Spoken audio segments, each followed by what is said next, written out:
Kita mulai aja Ustaz. Betul. Baik.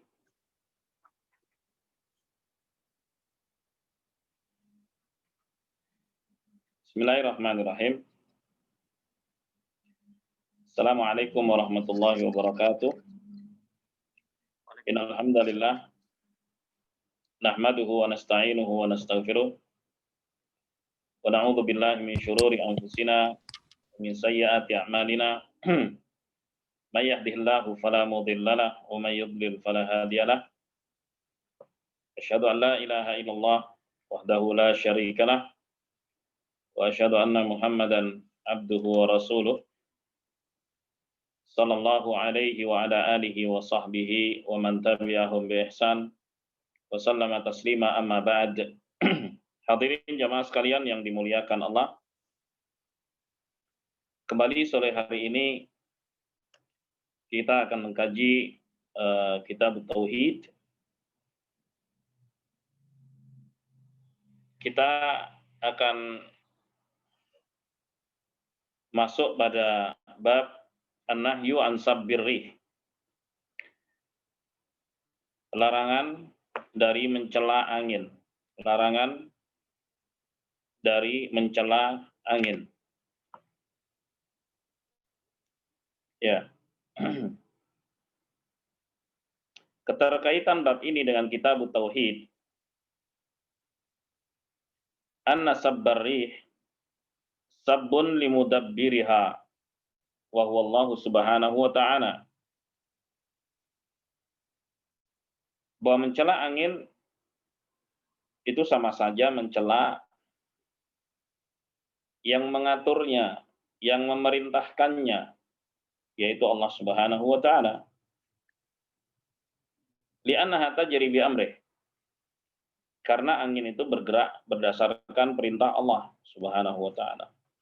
Fasabbuha mukhilun bitauhid.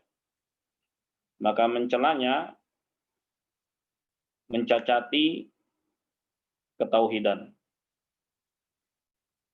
Baik. Dalam bab ini dibawakan hadis dari Ubay bin Ka'ab radhiyallahu ta'ala anna Rasulullah sallallahu alaihi wasallam qala la tasubbur rih fa idza ra'aitum ma takrahun faqulu Allahumma inna nas'aluka min khairi hadhihi ar-rih wa khairi ma fiha wa khairi ma umirat bih wa na'udzu bika min syarri hadhihi ar-rih wa syarri ma fiha wa syarri ma umirat bih. Sahahahu Tirmidzi. Dari sahabat yang mulia Ubay bin Ka'ab, semoga Allah meridainya, bahwa Rasulullah sallallahu alaihi wasallam pernah bersabda, janganlah kalian mencela angin.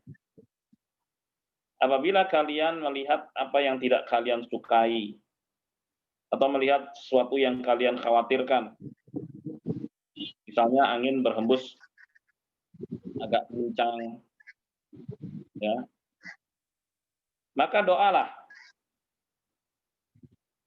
Jadi petunjuk Nabi Shallallahu Alaihi Wasallam, jika seorang melihat angin yang berhembus agak kencang, misalnya dia khawatir akan terjadi hal-hal yang buruk ketika terjadi peningkatan kecepatan, maka berdoa. Kata Nabi Shallallahu Alaihi Wasallam, berdoalah dengan kalimat Allahumma inna nas'aluka min khairi hadhihi rih. Ya Allah, aku mohon kepadamu kebaikan angin ini. Wa khairi ma fiha, dan kebaikan apa yang ada di dalamnya.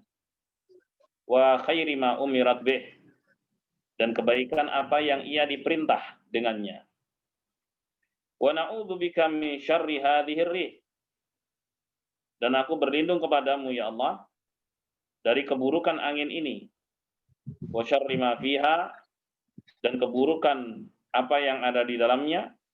Wa syarri ma umirat bih, dan keburukan apa yang ia diperintah dengannya. Al-hadits disahihkan oleh At-Tirmidzi.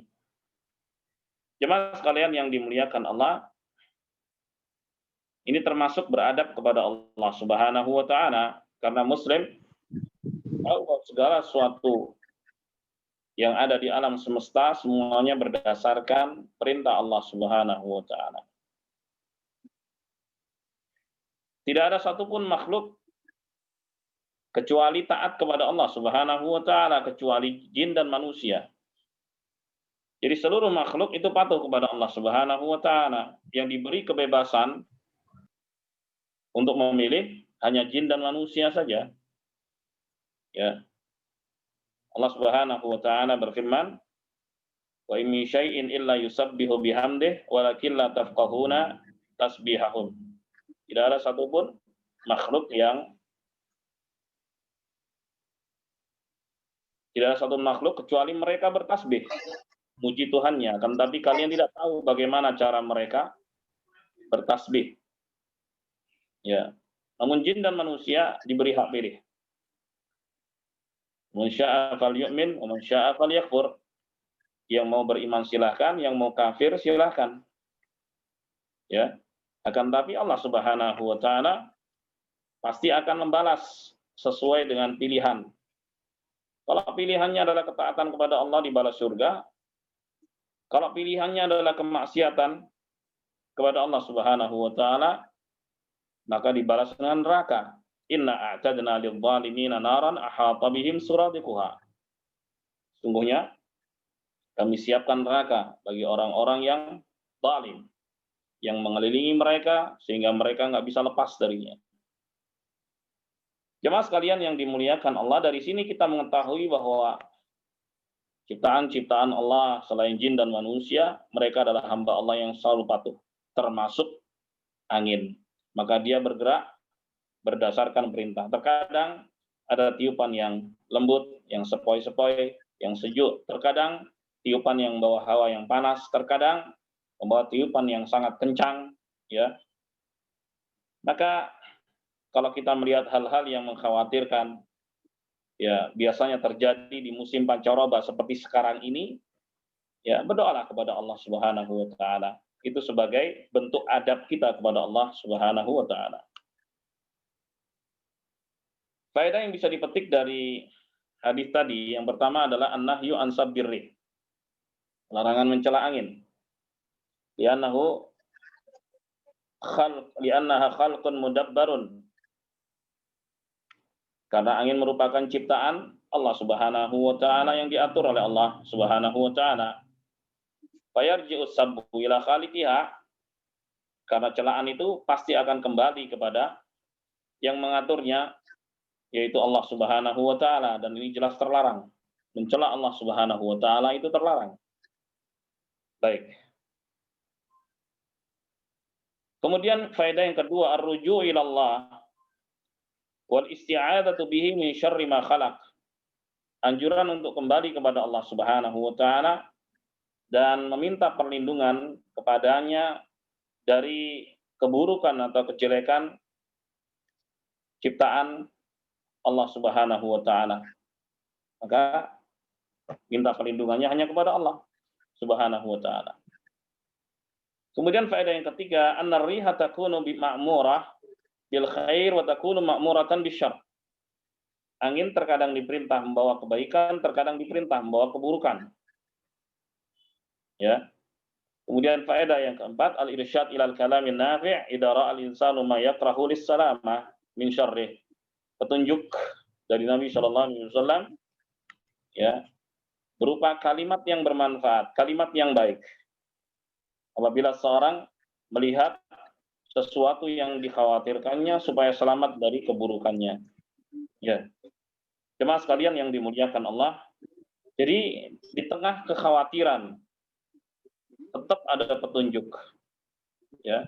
Di tengah kekhawatiran tetap ada petunjuk dari Nabi Shallallahu alaihi wasallam untuk selalu berkata dengan perkataan yang baik. Baik. Nah, di sini Nabi Shallallahu alaihi wasallam mengajarkan kepada kita doa, dan doa itu bagian dari kalimatut thayyibah. Masya Allah. Selesai satu bab. Bab ini terdiri hanya satu hadis saja. Jemaah sekalian yang dimuliakan Allah, sekarang kita masuk bab berikutnya. Babu qaulillahi ta'ala, bab yang kedua sore hari ini adalah bab firman Allah Subhanahu wa taala dalam surat Ali Imran ayat 154. Allah Subhanahu wa taala berfirman, yadhunnuna billahi ghairal haqqi dhannal jahiliyah, yaquluna hal lana minal amri min syai', qul innal amra kullahu lillah. Ya. Mereka berprasangka buruk kepada Allah Subhanahu wa taala tanpa alasan, yaitu prasangka jahiliyah. Mereka berkata, ya, tidakkah kami punya kuasa sedikit pun? Maka katakan wahai Muhammad, sesungguhnya segala ketetapan dan keputusan semuanya milik Allah Subhanahu wa taala. Ya. Jemaah sekalian yang dimuliakan Allah, keterkaitan ayat ini dengan kitab tauhid adalah at-tanbihu ala anna husnadz-dzan billah min wajibati tauhid. Peringatan bahwa berbaik sangka kepada Allah Subhanahu wa taala termasuk dari kewajiban-kewajiban ketauhidan. Wa anna su'adz-dzan billah yunafi tauhid. Dan berburuk sangka kepada Allah Subhanahu wa taala itu menafikan ketauhidan. Baik.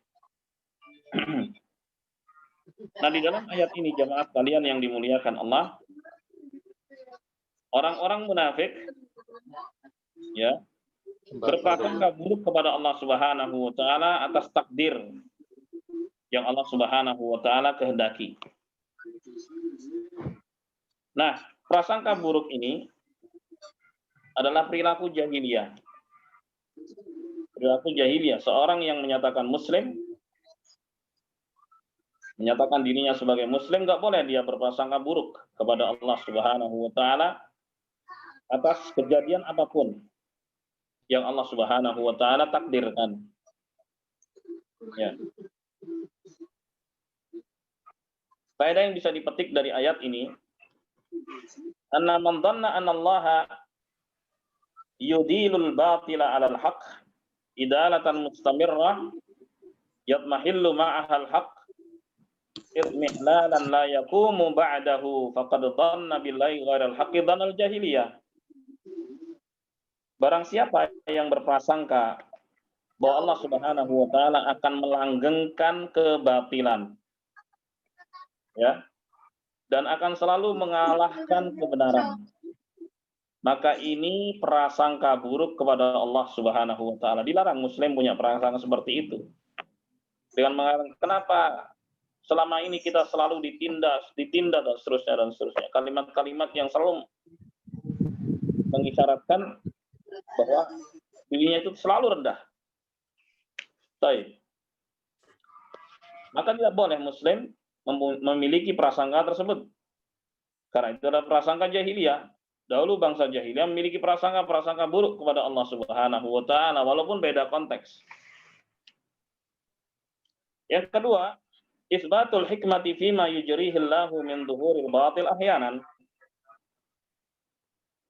Penetapan hikmah yang diberlakukan oleh Allah Subhanahu wa taala, ya, yang terkadang Allah Subhanahu wa taala memenangkan kebatilan. Pasti di balik itu ada hikmah. Dan begitulah para rasul alaihi wassalatu wassalam, ya, ketika mereka berhadapan dengan orang-orang yang tidak patuh, dengan orang-orang yang mendustakan, selalu begitu. Sijal, kadang menang, kadang kalah, kadang menang, kadang kalah. Begitulah yang terjadi. Yang dialami para nabi dan para rasul begitu. Enggak terus-terusan menang dan enggak juga terus-terusan kalah. Tidak. Tetapi selalu bergantian.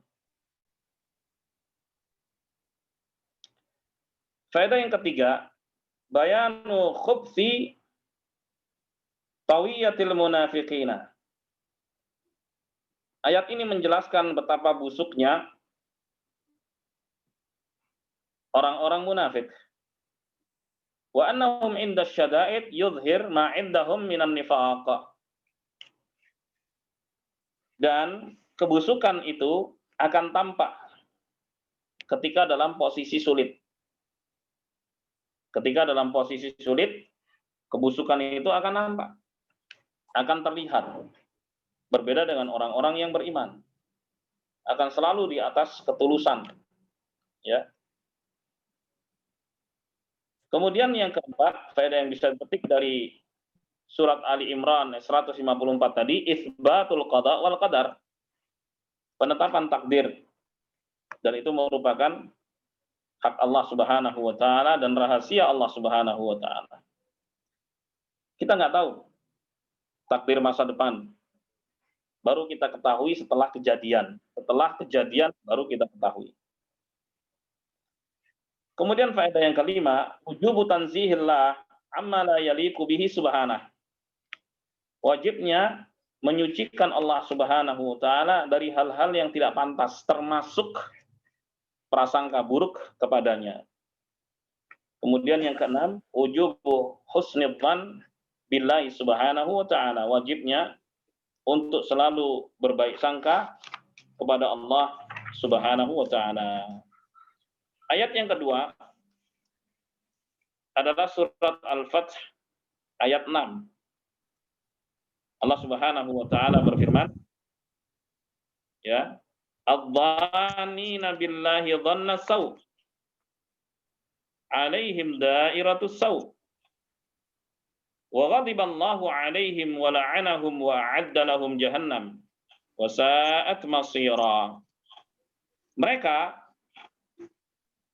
berprasangka buruk kepada Allah Subhanahu wa taala. Maka prasangka buruk itu kembali kepada mereka.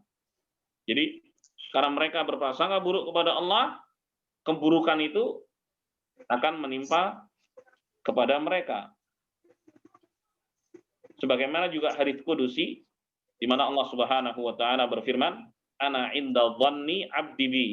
Aku tergantung dari prasangka hambaku. Maka bagaimana hamba berprasangka kepada Allah Subhanahu wa taala, seperti itulah balasan Allah kepada hambanya. Makanya ayat ini mengatakan, ya, mereka berprasangka buruk kepada Allah Subhanahu wa taala, maka keburukan itu menimpa mereka. Wa ghadiballahu alaihim. Dan Allah Subhanahu wa taala murka kepada mereka, wa la'anahum, melaknat mereka, wa a'adda lahum jahannam, dan Allah siapkan bagi mereka neraka jahanam, wa sa'at masira, dan jahanam merupakan tempat kembali yang buruk. Jemaah sekalian yang dimuliakan Allah, ini menunjukkan bahwa su'udzan, berprasangka buruk kepada Allah Subhanahu wa taala termasuk dosa besar. Karena ciri khas dosa besar itu disebutkan ancamannya dunia maupun akhirat. Ayat ini jelas sekali, Al-Fath ayat 6, ya, menerangkan akan perilaku su'udzan kepada Allah Subhanahu wa taala. Ya, yang diakhiri dengan pembalasan yang keras dari Allah Subhanahu wa taala di akhirat kelak. Baik. Jemaah sekalian yang dimuliakan Allah, faedah yang bisa dipetik dari ayat ini adalah at-tahdhir min su'idzan billah wa wujub husnidzan bih. Peringatan dari berprasangka buruk kepada Allah, dan sebaliknya perintah untuk berbaik sangka kepada Allah Subhanahu wa taala.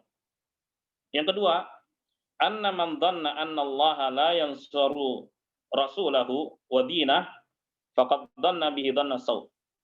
Siapa yang berprasangka bahwa Allah Subhanahu wa taala tidak akan menolong rasulnya Muhammad sallallahu alaihi wasallam, tidak akan menolong agamanya, berarti dia telah berprasangka buruk kepada Allah Subhanahu wa taala. Faedah yang ketiga, wasfullahi bi annahu yaghdib ala a'da'ih wa yal'anuhum. Pensifatan Allah Subhanahu wa taala bahwa dia murka kepada musuh-musuhnya dan melaknat mereka. Kemudian yang keempat, bayan wa aqibatil kuffari wal munafiqin, penjelasan tentang akibat yang akan diterima oleh orang-orang kafir dan orang-orang munafik. Jemaah sekalian yang dimuliakan Allah, Kemudian setelah dibawakan dua ayat tadi, ya, penulis rahimahullah membawakan ucapan Ibnul Qayyim rahimahullah. Ya. Kata beliau, fil ayatil ula, pada ayat yang pertama. Pada ayat yang pertama yaitu surat Ali Imran 154. Fussira hadzal dhann bi annahu subhanahu la yansuru rasulahu wa anna amrahu sayatmahil wa annama asabahum lam yakun biqadarillah wa hikmatih. Ayat yang pertama ditafsirkan dengan prasangka buruk kepada Allah Subhanahu wa taala bahwa Allah tidak akan menolong rasulnya karena di awal-awal Rasulullah SAW selalu mendapatkan cobaan yang berat terus dan seterusnya. Dan mereka berprasangka bahwa nggak lama lagi Rasulullah akan lenyap. Mereka berprasangka bahwa Muhammad SAW akan lenyap. Kapan pertolongan datang? Kapan pertolongan datang? Kata mereka begitu. Ya. Serta mereka berprasangka bahwa yang menimpa mereka itu bukan karena takdir Allah Subhanahu wa taala dan hikmahnya. Fafussira bi inkaril hikmah wa inkaril qadar. Ya. Maka ditafsirkan dengan pengingkaran hikmah dan pengingkaran takdir. Wa inkari ayyutimma amr rasulihi. Pengingkaran bahwa Allah Subhanahu wa taala akan menyempurnakan perkara Rasulnya sallallahu alaihi wasallam. Wa ayyudhhirahu 'ala ad-dini kullih. Dan pengingkaran bahwa Allah Subhanahu wa taala akan memenangkan agama Rasulnya sallallahu alaihi wasallam. Semua diingkari. Wa hadha huwa dhannu su' alladhi dhannahu al-munafiquna wal musyrikuna fi suratil Fath. Dan ini adalah prasangka buruk yang dilakukan oleh orang-orang munafik dan kaum musyrikin yang terdapat di dalam surat Al-Fatah. Jadi mereka yakin betul sebentar lagi Muhammad akan lenyap, gitu. Sallallahu alaihi wasallam. Wa inna ma kana hadza dhanna as-saw' li'annahu dhannu ghairi ma yaliqu bihi subhanahu wa ma yaliqu bi hikmatihi wa hamdihi wa wa'dihi as-shadiq. Kenapa disebut dengan prasangka buruk? Karena prasangka ini bertentangan dengan sifat Allah yang tinggi, ya, bertentangan dengan hikmah Allah Subhanahu wa taala, bertentangan dengan janji Allah karena Allah Subhanahu wa taala berjanji memenangkan rasulnya, menolong agamanya. Wa man dhanna annahu yudilul batil 'alal haqq idalatan mustaqirrah yatmahillu ma'ahal haqq aw ankara ay yakuna ma jara bi qada'i wa qadari aw ankara ay yakuna qaddarahuma li hikmatin balighah yastahiqqu 'alaiha al-hamd baza'ama anna dhalika li masyiatin mujarradah fadzalika dhannul ladina kafaru wa wailul lil ladina kafaru minan nar. Maka siapa yang berprasangka bahwa kejahatan dan kebatilan itu akan selalu menang, al-haq itu pasti kalah. Ya, Islam wal muslimin itu selalu rendah di bawah. Akan selalu seperti itu selama-lamanya. Ya. Atau dia mengingkari akan takdir Allah Subhanahu wa taala, akan hikmahnya. Baik. Bahkan itu hanya sekedar kehendak saja. Maka yang demikian itu adalah prasangkanya orang-orang kafir. Muslim nggak boleh memiliki prasangka seperti ini. Wailul lil ladzina kafaru minan nar, maka celakalah ya bagi orang-orang yang kafir, mereka akan ditenggelamkan di dalam api neraka. Lalu Ibnul Qayyim mengatakan wa aktsarun nas yadhunnuna billah dhanna saw fima yahtassu bihim. Enggak sedikit manusia, banyak ya yang berprasangka buruk kepada Allah Subhanahu wa taala terkait hal-hal yang khusus terjadi pada mereka. Wa fima yaf'aluhu bi ghairihim, dan tentang apa yang Allah perbuat kepada mereka. Subhanallah. Kalau ada kejadian-kejadian menimpa atau keburukan yang tidak disenangi misalnya, lalu segera dia berprasangka buruk kepada Allah. Ini kenapa ya Allah begini? Saya kan baik-baik saja. Kenapa dikasih seperti ini? Kenapa? Selalu ada gugatan kepada Allah Subhanahu wa taala. Ya.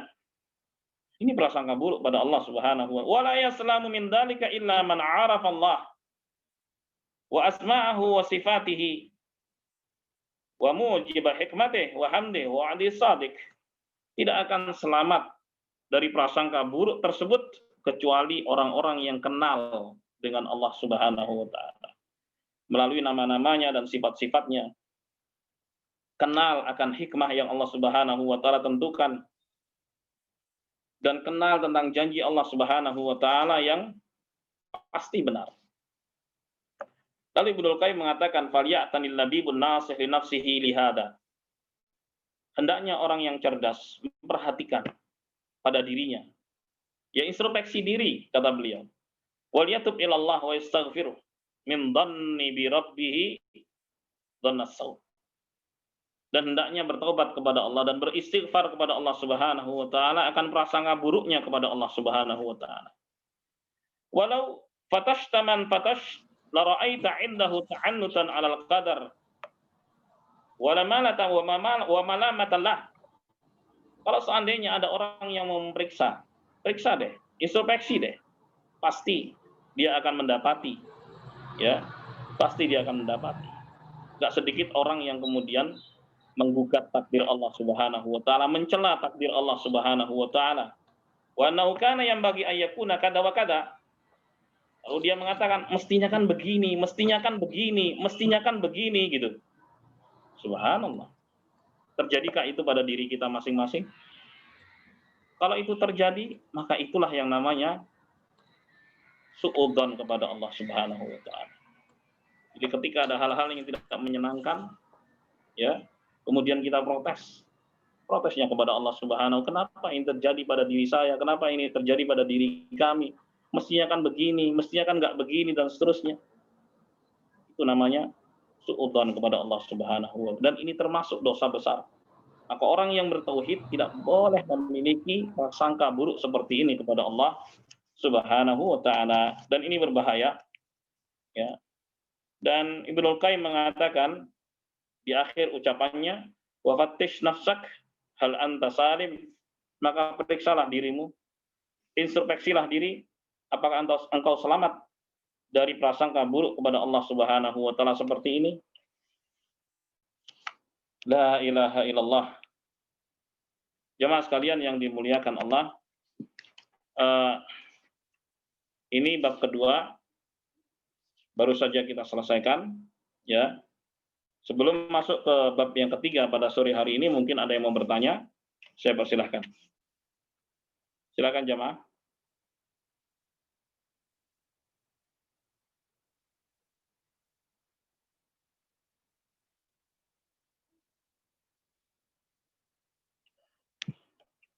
Silakan yang mau bertanya.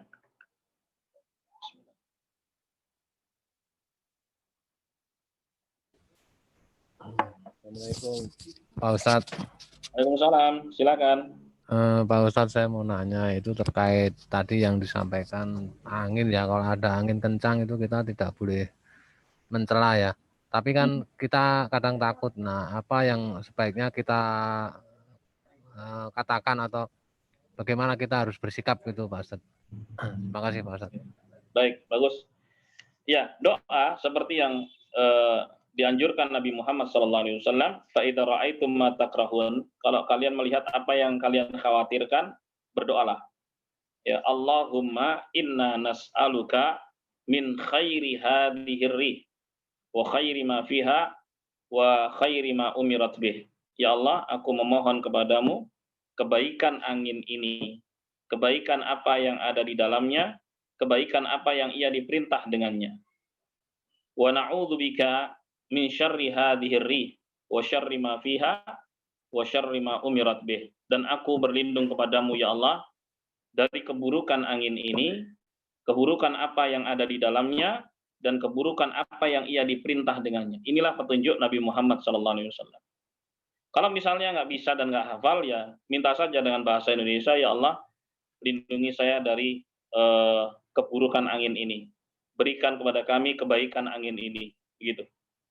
Bisa. Demikian Pak Teguh. Syukuran Pak Ustadz. Ya. Wan. Berikutnya silakan yang mau bertanya.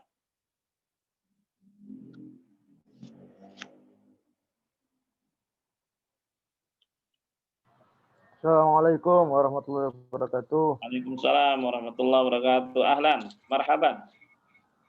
Tabhan. Ahlan bikum Ustaz Yahya. Ayo, Iya. kif halukum bahar? Alhamdulillah. Silakan. Tabhan. Alhamdulillah. Ustaz mau bertanya Ustaz terkait angin, hujan dan sebagainya. Ya. Sebagai manusia pada umumnya Ustaz, seringkali itu kita kalau misal punya agenda, lalu tiba-tiba muncul hujan, angin dan sebagainya, terus kita nyeletuk, waduh hujan gitu. Nah, apakah ucapan-ucapan normatif seperti itu tuh termasuk ucapan yang kita tidak mensyukuri hujan atau kita menghujat dan sebagainya atau bagaimana? Dan juga kadang malah jadi alasan ngomongnya waduh hujan padahal bersyukur karena mau sholat masjid. Waduh hujan jadi sholat di masjid deh. Padahal hujannya cuma gerimis. Terima kasih Ustaz. Baik, jemaah sekalian yang dimuliakan Allah, ya apapun kejadian, ya senang ataupun tidak, ya kalaupun senang, menyenangkan, bersyukurlah pada Allah Subhanahu wa taala. Akan tapi ketika tidak menyenangkan, ya contohnya seperti yang tadi disampaikan, baru cuci mobil mau keluar sebentar, tiba-tiba hujan. Ya kan?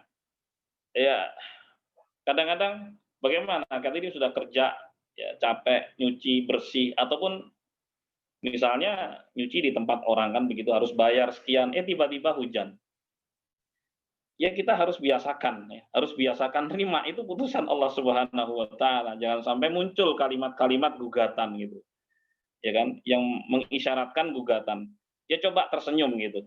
Coba selalu tersenyum, ingat ini selalu terkait dengan kehendak dan takdir Allah Subhanahu wa taala. Ya kalau memang tidak mengenakkan ya minta ganti kepada Allah Subhanahu wa taala. Ya, seperti doanya Ummu Salamah radhiyallahu anha, Allahumma jurni fi musibati wa khuluf li khairan minha. Ya Allah, ini bagi saya musibah ini ya Allah gitu. Dan gantilah dengan yang lebih baik ya Allah. Saya terima ini tapi minta ganti ya Allah yang lebih baik. Pasti akan diganti oleh Allah Subhanahu wa taala begitu.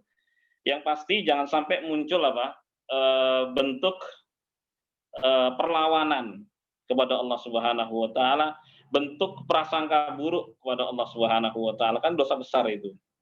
Yang enggak sedikit ini terjadi pada banyak orang. Oleh sebab itu Ibnu Qayyim tadi mengatakan coba periksa masing-masing diri, ada enggak prasangka seperti itu pada diri kita masing-masing. Kalau ada banyak-banyak istighfar gitu katanya. Demikian jawabannya. Ada pertanyaan berikutnya? Oke Ustaz, jazakallahu khair Ustaz. Oh iya. Ingin bertanya bagaimana jika kita menghadapi suatu kejadian yang tidak sesuai dengan harapan kita, namun dalam hati terkadang sulit untuk dihindari berandai-andai. Jika begini, jika begitu. Apakah itu sudah terhitung dosa? Maka jawabannya belum. Selama belum terlontar berbentuk ucapan ataupun perbuatan itu belum. Ya, belum terhitung. Ya. Nabi Shallallahu Alaihi Wasallam bersabda dalam sebuah hadits yang sahih, Innallaha katabal hasanati was sayyiat. Sungguhnya Allah Subhanahu wa taala menetapkan kebaikan dan keburukan. Faman hamma bihasanatin falam ya'malha katabahallahu indahu hasanatan kamilah. Maka siapa yang berniat baik tapi belum sempat dia wujudkan, itu sudah ditulis di sisi Allah Subhanahu wa taala sebagai kebaikan yang sempurna. Wa in hamma biha fa'amilaha katabahallahu indahu 10 hasanatin ila 700 dha'fin ila ad'afin katsirah. Tapi siapa yang berniat kebaikan lalu dia wujudkan, maka Allah Subhanahu wa taala akan lipat gandakan 10 kali, bahkan sampai 700 kali, bahkan lebih daripada itu. Kemudian kata Nabi Shallallahu Alaihi Wasallam, wa in hamma bisayyi'atin falam ya'malha katabahallahu indahu hasanatan kamilah. Barang siapa yang berniat buruk lalu dia urungkan. Artinya pengurungan itu dari dirinya sendiri. Bukan niat buruk kemudian gagal karena ada faktor-faktor lain. Mau mencuri, ada orang nggak jadi kan gitu. Mau mencuri gagal. Baik. Ini tetap dosa. Tapi yang niat buruk lalu dia urungkan, dia tahan. Ya, nggak sampai keluar melalui ucapannya atau dengan perbuatannya. Maka Allah Subhanahu wa taala tulis di sisinya sebagai kebaikan yang sempurna. Ini poinnya. Ini jawaban dari pertanyaan tadi. Jadi kalau ada di dalam hati rasa kadang-kadang nggak senang dan sebagainya, tahan. Tahan. Jangan sampai keluar lewat ucapan ataupun dengan perbuatan. Jadi kalau kita tahan diri semacam itu, maka dibalas oleh Allah Subhanahu wa taala dengan kebaikan yang sempurna. Baik. Kemudian Nabi SAW mengatakan, wa in hamma biha fa'amilaha katabahallahu indahu sayyi'atan wahidah. Kalau dia berniat buruk lalu dia wujudkan keburukan itu, maka ditulis oleh Allah Subhanahu wa taala di sisinya sebagai satu keburukan. Jadi itu jawabannya. Barakallahu fiik.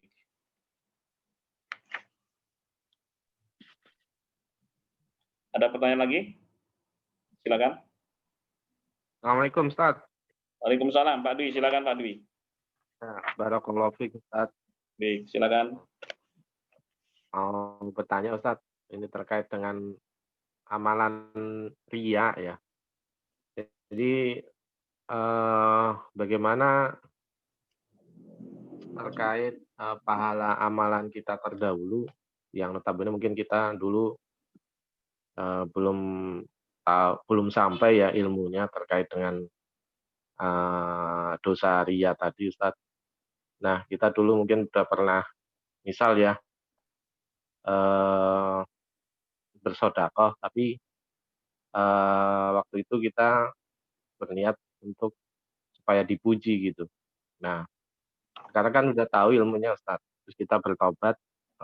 Nah, ini amalan terdahulu itu apakah masih berpahala atau memang sudah hilang sama sekali Ustaz pahalanya? Jazakallahu khair Ustaz. Oh iya, baik. Dalam hadis Nabi SAW bersabda, at-taubatu tajubbu ma qablaha. Taubat itu menghapus dosa-dosa sebelumnya. Ya.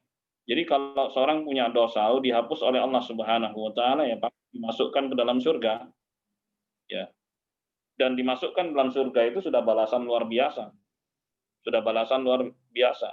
Faman zuhziha 'anil nar wa udkhilal jannah faqad faz. Maka barang siapa yang dijauhkan dari neraka dan dimasukkan dalam surga, berarti dia beruntung dan bahagia. Nah, jadi masa lalu dari perbuatan buruk, ya, tayyib, kalau dia bertobat pada Allah Subhanahu wa taala pasti akan dihapus. Apabila taubatnya benar, tulus, ya. Dan syarat taubatun nasuh seperti yang disebutkan oleh Al-Imam An-Nawawi rahimahullah itu ada 3. Yang pertama adalah berhenti, ya. Yang kedua menyesal, dan yang ketiga tidak akan mengulangi. Kalimatnya simpel sih ya, berhenti, menyesal, dan tidak akan mengulangi, simpel. Tapi prakteknya memang nggak mudah, butuh perjuangan memang, butuh mujahadah untuk hal tersebut. Ya, kalau mungkin nanti terjadi lagi bagaimana? Terjatuh lagi bagaimana? Ya bertobat lagi. Asal di dalam taubatun nasuh itu tidak ada niatan sedikit pun untuk mengulangi saat itu. Ya, kembali kepada kejujuran masing-masing orang dalam bertobat kepada Allah Subhanahu wa taala, jujur bersama Allah Subhanahu wa taala. Kalau masih ada di dalam hati, ntar ngulangi lagi deh, itu nggak jujur berarti. Berarti memang ada niatan untuk mengulangi perbuatan tersebut. Tapi seandainya betul-betul jujur, kepada Allah Subhanahu wa taala, kesalahan apapun ya, itu pasti akan diampuni oleh Allah apabila hamba bertaubat sebelum datangnya kematian. Demikian jawabannya. Baik, sekarang kita masuk bab berikutnya. Bab berikutnya adalah majaa fi mungkiri al-qadar. Bab tentang orang-orang yang mengingkari takdir. Jemaah sekalian yang dimuliakan Allah, dalam bab ini dibawakan ucapan Abdullah bin Umar, semoga Allah meridainya, yang diriwayatkan oleh Imam Muslim di dalam sahihnya, walladhi nafsu ibni Umar biyadih, law kana li ahadihim mithlu Uhudin dhahaba, thumma anfaqahu fi sabilillah, maqabilahu Allahu minhu hatta yu'mina bil qadar. Demi yang jiwa Ibnu Umar di tangannya, seandainya salah seorang dari mereka memiliki emas sebesar gunung Uhud, luar biasa kaya raya, emas sebesar gunung Uhud. Kemudian emas sebesar itu dia infakkan di jalan Allah, maka tidak akan diterima oleh Allah Subhanahu wa taala sampai dia beriman kepada takdir. Artinya kalau dia tidak beriman kepada takdir, walaupun berinfak sebesar emas sebesar gunung Uhud, nggak akan diterima infaknya oleh Allah Subhanahu wa taala. Karena beriman kepada takdir merupakan salah satu rukun iman yang 6. Kalau nggak beriman kepada takdir ya kafir. Karena merupakan keimanan yang harus diimani. Rukun lagi posisinya. Tsumma istadalla biqaulin Nabi sallallahu alaihi wasallam. Kemudian Abdullah bin Umar berdalil dengan sabda Nabi sallallahu alaihi wasallam, al-imanu an tu'mina billah wa malaikatihi wa kutubihi wa rusulihi wal yaumil akhir wa tu'mina bil qadari khairihi wa syarrihi. Iman itu adalah engkau beriman kepada Allah, beriman kepada para malaikatnya, beriman dengan kitab-kitabnya, beriman kepada para rasulnya, beriman kepada hari akhir, dan beriman kepada takdir yang baik maupun yang buruk. Hadis diriwayatkan oleh Al-Imam Muslim. Jemaah sekalian yang dimuliakan Allah, faedah yang bisa dipetik dari asar tadi, anna ingkarul qadar kufrun, bahwa mengingkari takdir itu adalah kekufuran. Yang kedua, annal a'mal as-salihah la tuqbal illa minal mu'min, bahwa amalan saleh itu tidak diterima kecuali dari orang yang beriman. Kalau orang kafir berbuat kebaikan, apakah diterima oleh Allah Subhanahu wa taala? Maka jawabannya tidak. Kata siapa? Kata Allah, bukan kita. Kita bukan hakim. Hakimnya adalah Allah. Allah sendiri yang mengatakan begitu. Ya. Wa qadimna ila ma 'amilu min amal faja'alnahu haba'an mansura, dan kami datangi amalan-amalan kebaikan mereka dan kami jadikan amalan itu sebagai debu yang berterbangan. Kenapa? Karena nggak beriman kepada Allah. Maka amalan baiknya sia-sia. Itu kata Allah Subhanahu wa taala. Kemudian yang ketiga, al-istidlalu al-ahkam minal kitab was sunnah. Athar ini menunjukkan anjuran untuk mengambil dalil atas suatu hukum dari Alkitab dan As-Sunnah, dari Al-Quran maupun As-Sunnah, seperti yang dilakukan oleh Abdullah bin Umar radhiyallahu taala anhuma. Kemudian dibawakan hadis dari Ubadah ibnu Samit radhiyallahu anhu qala li ibnih, bahwa Ubadah berkata kepada anaknya, ya bunayya, innaka lan tajida ta'mal iman hatta ta'lama anna ma asabaka lam yakun liyukhtiak. Wahai anakku, sekali-kali engkau tidak akan merasakan manisnya iman sampai kamu sadari bahwa apa yang menimpamu itu tidak akan luput. Apa yang Allah putuskan untuk menimpamu pasti tidak akan luput. Sebaliknya, wa ma akhta'aka lam yakun yusibak. Dan apa yang Allah putuskan luput darimu, ya, pasti tidak akan mengenaimu. Ya. Sami'tu Rasulullah sallallahu alaihi wasallam yaqul, anakku, aku pernah mendengar Rasulullah sallallahu alaihi wasallam bersabda, inna awwala ma khalaqallahul qalam. Sesungguhnya pertama-tama yang Allah ciptakan adalah pena. Faqala lahu uktub. Lalu Allah berkata kepada pena, tulislah. Qala rabbi wa madza aktub. Maka pena bertanya, wahai Tuhanku, apa yang aku tulis? Qala aktub maqadira kulli syai' hatta taquma as-sa'ah. Ya. Kata Allah, tulislah takdir segala sesuatu sampai hari kiamat.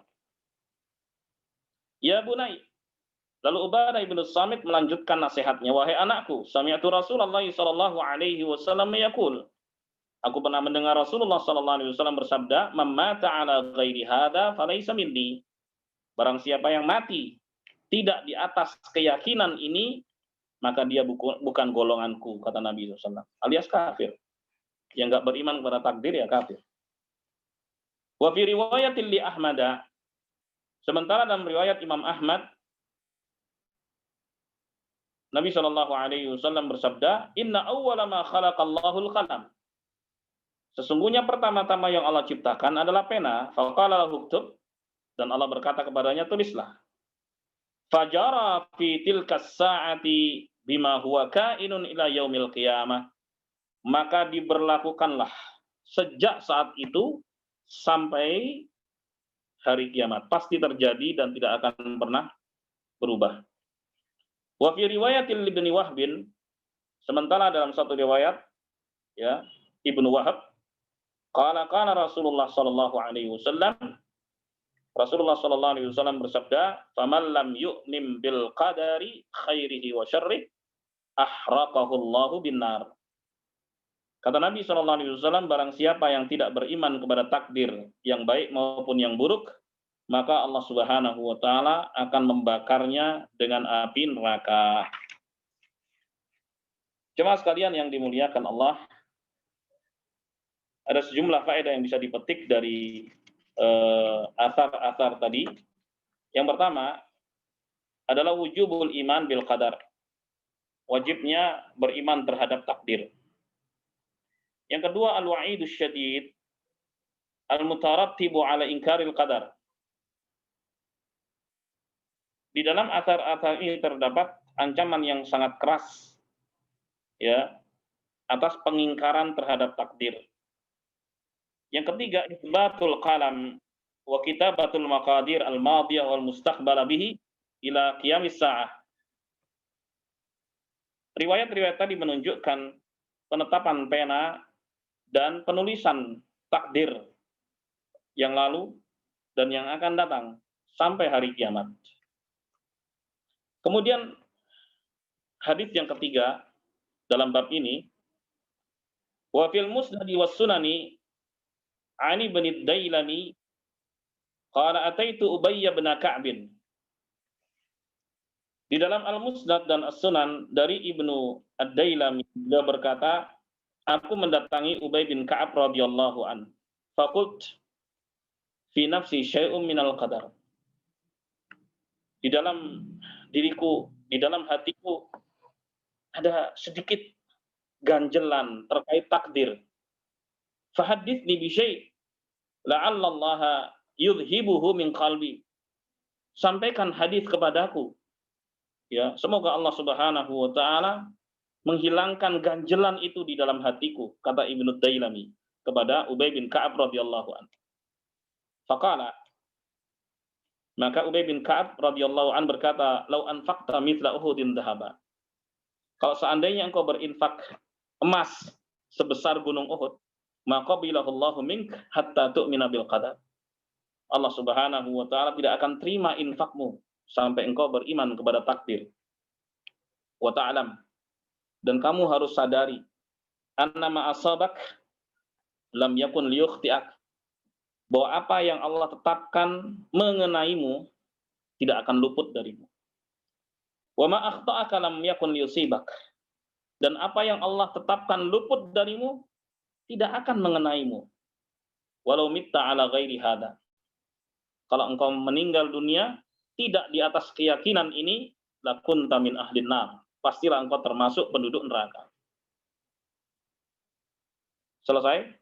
Qala, kemudian Ibnu Dailami berkata, fa'ataitu Abdullah ibn Mas'ud radhiyallahu anhu. Aku tanya lagi kepada Abdullah bin Mas'ud radhiyallahu anhu, Hudzaifah bin al-Yaman. Tanya juga kepada Hudzaifah bin al-Yaman radhiyallahu anhu. Wa Zaid bin Thabit, dan kepada Zaid bin Thabit radhiyallahu anhu. Fa kulluhum haddatsani bimithli dzalika 'anin Nabi sallallahu alaihi wasallam. Ternyata mereka semua menyampaikan hal yang sama dari Nabi Muhammad sallallahu alaihi wasallam. Haditsun sahihun rawahul Hakim fi sahihih. Jadi hadis ini sahih, diriwayatkan oleh Al-Hakim di dalam sahihnya. Jemaah sekalian yang dimuliakan Allah, faedah yang bisa dipetik dari asar-asar ini, yang pertama adalah al-wa'idus syadid ala man lam yu'min bil qadar. Ancaman yang keras bagi mereka yang tidak beriman terhadap takdir. Yang kedua, su'alul ulama'i amma ushkila min umuril i'tiqad wa ghairihi. Anjuran untuk bertanya kepada ulama tentang hal-hal yang belum difahami, ya, baik itu perkara akidah dan selainnya. Kemudian yang ketiga, anna min wadhifatil ulama kasfas syubhat. Bahwa di antara tugas ulama adalah menyingkap syubhat, menyingkap kerancuan, ya, atau sesuatu yang belum difahami oleh umat. Wa nasral ilm bainan nas, dan tugas mereka juga menyebarkan ilmu di antara manusia. Jemaah sekalian yang dimuliakan Allah, terkait keimanan kepada takdir, ada 4 hal yang harus kita ketahui dalam beriman kepada takdir. Yang pertama adalah al-ilm. Yang pertama adalah al-ilm. Kita harus meyakini bahwa Allah Subhanahu wa taala Maha mengetahui apa yang telah terjadi, yang sedang terjadi, dan yang akan terjadi. Semuanya diketahui oleh Allah Subhanahu wa taala. Sementara kita nggak tahu apa yang akan terjadi. Yang sedang terjadi saja, kita nggak mungkin bisa mengetahui seluruhnya. Yang telah terjadi pun begitu, kita nggak bisa mengetahui seluruhnya. Yang Maha tahu adalah Allah Subhanahu wa taala. Semuanya diketahui oleh Allah Subhanahu wa taala. Yang kedua, bahwa takdir semuanya telah dicatat oleh Allah Subhanahu wa taala dan tidak akan pernah berubah sampai hari kiamat. Ya.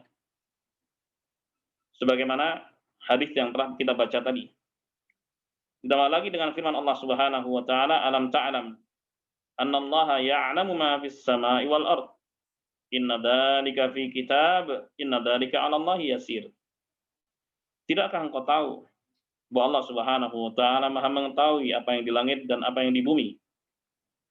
Sungguhnya yang demikian itu ada di dalam catatan Allah Subhanahu wa taala, dan yang demikian itu mudah bagi Allah Subhanahu wa taala. Kemudian yang ketiga, ya, yang harus kita imani dalam beriman kepada takdir adalah al-masyiah.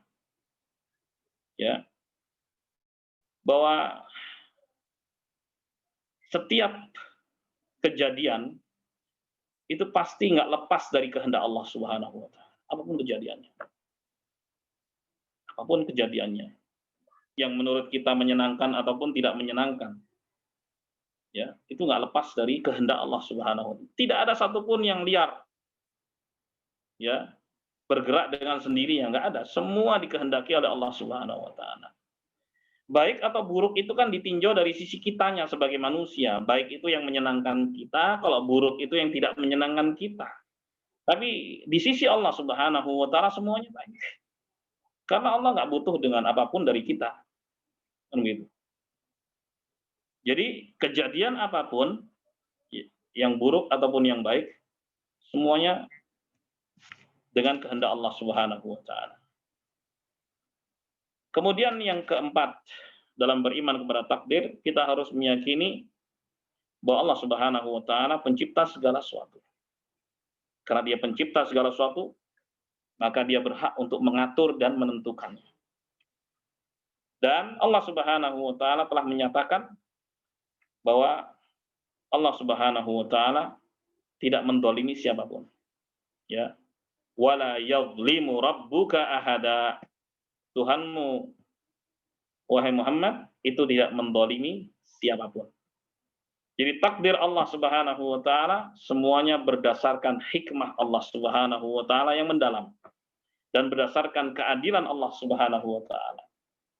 Inilah 4 hal yang harus diyakini dalam beriman kepada takdir. Yang pertama adalah ilmu Allah Subhanahu wa taala meliputi segala sesuatu.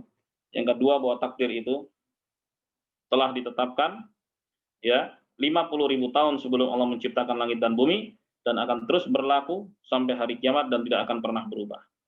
Kemudian yang ketiga, setiap kejadian nggak lepas dari kehendak Allah Subhanahu wa taala. Dan yang keempat, Allah Subhanahu wa taala itu pencipta segala sesuatu, maka hak dia untuk mengaturnya. Apabila ada pertanyaan jamaah yang dimuliakan Allah, bahwa doa itu bisa merubah takdir. Perlu diketahui bahwa takdir yang ditetapkan Allah Subhanahu wa taala itu tidak akan berubah. Berubah itu kalau ditinjau dari start sekarang untuk menatap masa depan. Misalnya, sekarang dalam kondisi kurang baik. Oke. Masa depan selama masih hidup masih ada harapan kan begitu. Berubah dari start sekarang, dari titik sekarang ini kepada masa depan yang lebih baik, memungkinkan atau tidak? Jawabannya memungkinkan. Karena kita nggak tahu masa depan. Di antara usahanya adalah doa. Maka berdoalah untuk menyongsong takdir yang baik. Adapun ketetapan takdir di Lauhul Mahfuz nggak akan pernah berubah, dan itu adalah rahasia Allah, kita nggak tahu. Yang dianjurkan kepada kita adalah berdoa, berharap agar masa depan lebih baik dari sekarang. Jadi perubahannya itu dilihat dari sisi sekarangnya, menuju masa depan lebih baik. Itu bisa. Dan itulah firman Allah Subhanahu wa taala, innallaha la yughayyiru ma biqaum hatta yughayyiru ma bi anfusihim. Sungguhnya Allah tidak akan merubah suatu kaum sampai mereka mau merubahnya.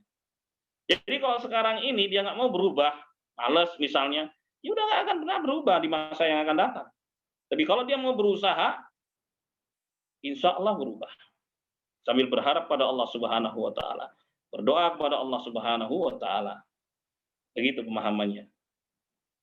Jemaah sekalian yang dimuliakan Allah. Kadang muncul pertanyaan, dan ini pernah terjadi di masa sahabat. Di hadapan Nabi Muhammad SAW, setelah Nabi SAW menyampaikan bahwa takdir itu sudah ditetapkan oleh Allah Subhanahu wa taala. Lalu ada sahabat yang mengatakan, "Afala nattaqilu ya Rasulullah?" Kalau begitu kita berpangku tangan saja. Semuanya sudah ditakdirkan kok. Maka Nabi SAW menepis anggapan seperti salah. Enggak begitu. Iya, memang ditakdirkan oleh Allah, tapi kita kan nggak tahu. Maka bimbingan Nabi Muhammad SAW, i'malu, berusahalah kamu. Berbuatlah kamu, fakullun muyassarun lima khuliqalah, segala sesuatunya akan dimudahkan oleh Allah terhadap apa yang diciptakan untuknya. Jadi usaha. Justru orang yang beriman kepada takdir dia akan selalu optimis untuk menatap masa depan. Karena dia nggak tahu masa depan. Yang tahu masa depan hanya Allah Subhanahu wa taala. Selalu optimis. Berbuatlah. Lalu Nabi SAW menyampaikan, walaupun takdir itu hanya Allah yang tahu, tapi Nabi menyampaikan clue, tanda-tanda. Kata beliau, "Faman kana min ahli sa'adah, fasayassaru min amali ahli sa'adah."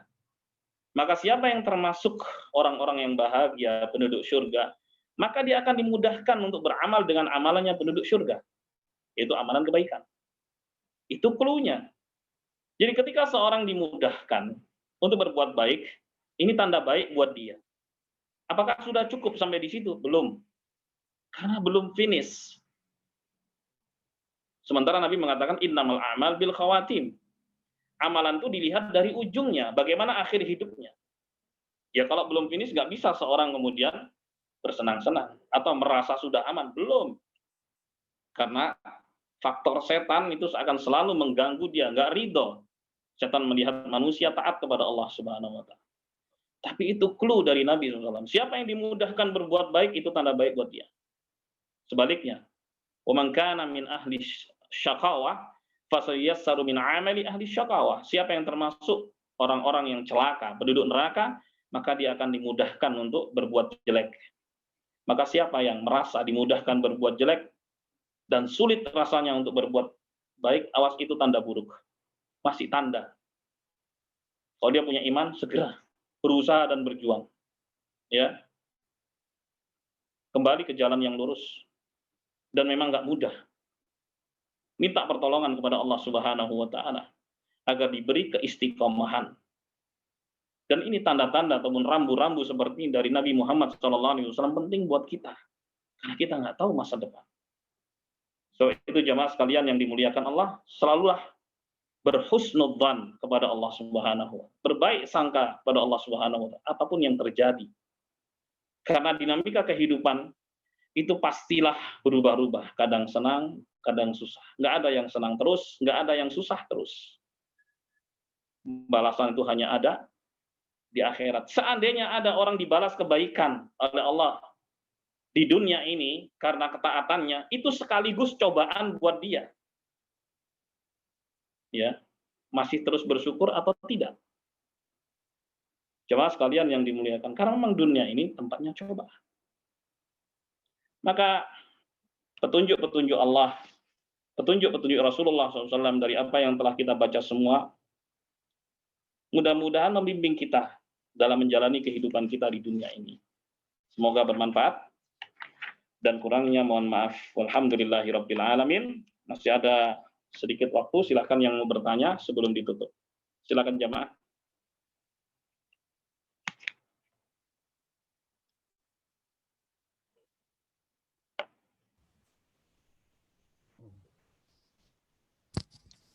Assalamualaikum Pak Ustadz. Mau nanya Waalaikumsalam. lagi saya ini, maaf nih. Silakan Pak Teguh. Tadi kan disampaikan takdir itu ya nggak bisa dirubah ya, kecuali yang masa depan apa itu, yang kayak rezeki dan lain-lain itu ya, yang dengan usaha itu ya. Tapi ini saya pernah baca hadis juga, tapi Ustadz, jadi dengan kita bersilaturahmi itu kita bisa memperpanjang umur dan menambah rezeki gitu Pak Ustadz. Nah itu apakah itu termasuk yang karena kita usahakan itu atau bagaimana itu? Terus satu lagi Pak Ustadz, saya mau nanya ini terkait takdir orang yang masuk surga dan neraka itu kan, kalau misalnya ada seseorang ini kan misalnya saudara dia di luar negeri, di ya lingkungannya bahkan negaranya mayoritas non muslim gitu kan. Dia waktu itu saya kebetulan ada saudara punya suami orang sana kan. Nah dia tuh sama memang baru tahu bahwa Islam itu begini. Nah sekarang dia udah masuk Islam gitu kan. Nah cuman pertanyaan saya, bagaimana dengan orang lain yang sama sekali tidak mengetahui tentang Islam gitu Pak Ustadz. Apakah itu termasuk langsung kita vonis, langsung bisa divonis, oh ini berarti bisa dikatakan takdirnya ini gitu. Nah gitu Pak Ustadz. Terima kasih Pak Ustadz. Terima kasih. Baik, dan bagus. Jemaah sekalian yang dimuliakan Allah, ya, mohon diperhatikan baik-baik bahwa takdir itu tidak akan pernah berubah. Itu yang pertama. Kalau ada anjuran berdoa itu merubah takdir, itu artinya takdir sekarang. Kalau misalnya seorang sekarang ditakdirkan kurang baik, maka dengan doa dia berharap takdir yang sekarang ini akan berubah menjadi lebih baik di masa yang akan datang. Jelas ya? Ada perubahan. Karena perubahan itu, adanya perubahan, itu kita harus mengetahui startnya dan akhirannya, awalannya dan akhirannya, kan begitu. Baru tampak perubahan, dari hijau menjadi merah, atau biru menjadi putih, kan begitu. Ada tampak perubahan. Nah, jadi kalau takdir di Lauhul Mahfuz itu nggak akan pernah berubah. Oke, sekarang kita menjalani. pada detik ini kondisi kita masing-masing seperti yang sekarang kita rasakan. Oke. Bisa nggak kita berharap lebih baik di masa depan? Bisa. Bisa. Bagaimana cara usahanya? Di antaranya dengan berdoa. Apakah itu akan merubah takdir Allah di Lauhul Mahfuz? Tidak sama sekali. Tidak sama sekali. Maka berusahalah. Gitu ya. Maka berusahalah. Bagaimana dengan hadis Nabi SAW, man sarrahu ayyub sallahu fi rizqih wa yunsha'alahu fi atharih falyasil rahimah. Siapa yang ingin rizkinya diluaskan, umurnya dipanjangkan, maka bersilaturahim. Hadisnya sahih. Riwayat Al-Bukhari. Baik. Dalam Adabul Mufrad dan juga yang lainnya. Hadis ini sahih. Dan itu adalah janji dari Allah Subhanahu wa taala melalui nabinya Muhammad sallallahu alaihi wasallam, siapa yang ingin panjang umur dan juga banyak rezeki, maka sambung silaturahim. Sambung silaturahim. Apakah ini merubah takdir yang ada di Lauhul Mahfuz? Tidak sama sekali. Nah, kita kan menatap masa depan nih, kita pengen panjang umur, kita pengen banyak rezeki, ya jalani aja itu petunjuk-petunjuk dari Nabi SAW. Kan sudah ada clue-cluenya, sudah ada tanda-tandanya, sudah ada rambu-rambunya, jalani aja. Pasti benar. Begitu. Pasti benar sabda Nabi SAW. Mungkin muncul pertanyaan begini, Ustaz, itu orang rutin loh silaturahim. Ya. Tapi dia meninggal usia 40 tahun. Ya. Terus gimana dengan hadis itu? Jemaah sekalian yang dimuliakan Allah. Ya. Jawabannya, kalau dia nggak silaturahim, bisa saja lebih cepat meninggalnya. Atau seorang mengatakan, dia silaturahim tapi rizkinya segitu. Ya kalau dia nggak silaturahim, bisa saja lebih kurang. Karena pasti di balik silaturahim itu ada janji Allah Subhanahu wa taala panjang umur dan banyak rizki. Dan atau juga begini, dia nggak yakin dengan hadis tersebut. Masa iya sih? Masa iya sih? Maka kembalikan kepada pernyataan Allah Subhanahu wa taala, ana inda dhani abdi bi. Aku tergantung dari prasangka hambaku terhadap diriku. Maka jemaah sekalian yang dimuliakan Allah, jadi tidak ada kontradiksi sama sekali apa yang telah disampaikan tadi. Jadi kalau ingin nambah rizki, panjang umur, selalu jaga hubungan silaturahim. Kemudian menjawab pertanyaan yang kedua tentang orang yang alhamdulillah masuk Islam, keselamatan baginya, dan dianjurkan bagi kita untuk mengajak orang untuk masuk Islam, seperti yang dilakukan Rasulullah SAW, terus berdakwah, mengajak orang untuk masuk Islam. Pertanyaannya, bagaimana dengan orang-orang yang tinggal dengan lingkungan ya yang buruk, ya tidak mengenal aturan Allah Subhanahu wa taala. Ya, baik. Jemaah sekalian yang dimuliakan Allah, sulit bagi kita untuk menjangkau detail kehidupan masing-masing orang. Allah Subhanahu wa taala putusannya maha adil. Ya. Siapa yang diberi hidayah oleh Allah Subhanahu wa taala tidak akan ada satupun yang menyesatkannya. Dan siapa yang disesatkan oleh Allah Subhanahu wa taala tidak ada satupun yang bisa memberikan hidayah kepada orang tersebut. Dan semuanya berdasarkan keadilan Allah Subhanahu wa taala. Nggak mungkin kita bisa menjangkau ilmu Allah Subhanahu wa taala. Yang pasti kata Allah, ya, wa ma kunna mu'adzibina hatta nab'atsa rasula. Kami tidak akan mengadab sampai kami mengutus kepada mereka seorang rasul. Itu pasti. Pasti. Yakinlah Allah Subhanahu wa taala maha adil. Maka kita berbagi kebaikan sejauh dari jangkauan kita. Yang tidak kita jangkau, kita selalu berhusnudzan kepada Allah Subhanahu wa taala. Demikian jawabannya, Pak Teguh. Ya, untuk soal Pak Ustaz, terima kasih. Baik. Baik jamaah, mungkin ini yang bisa disampaikan. Ya, terima kasih atas perhatiannya. Jazakumullahu khairan. Semoga Allah selalu memberikan taufik hidayah pada kita semua dan menyelamatkan kita di dunia maupun di akhirat kelak. Amin ya rabbal alamin. kita akhiri. Subhanakallahumma wa bihamdik asyhadu an la ilaha illa anta astaghfiruka wa atubu ilaik. Assalamualaikum warahmatullahi wabarakatuh. Waalaikumsalam. Waalaikumsalam warahmatullahi wabarakatuh. Jazakallahu khair Ustaz. Jazakallahu khair.